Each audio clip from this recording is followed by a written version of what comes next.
প্রকৃতির ডাকে সাড়া দিতে গিয়ে বাড়ির পাশে হাতির হানায় মৃত্যু হলো এক প্রৌঢ়ার। ঘটনাকে কেন্দ্র করেই সমগ্র এলাকায় আতঙ্কের পরিবেশ তৈরি হয়েছে। শনিবার ভোরে ঘটনাটি ঘটে মেটেলি ব্লকের উত্তর ধূপঝোড়া অঞ্চলপাড়া এলাকায়। মৃত প্রৌঢ়ার নাম সভাগিত্রী রায়, বয়স 85। মৃতার ছেলে সন্তোষ রায়।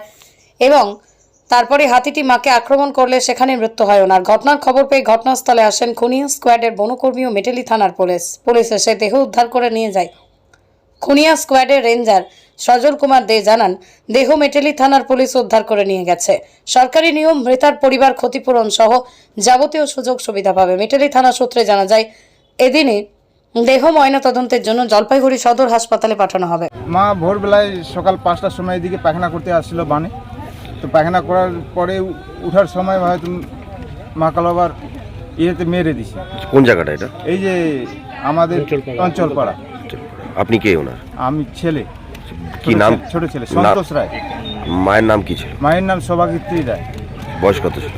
বয়স এই ভোটের কার্ডে দেখলেই 73। বয়স 73।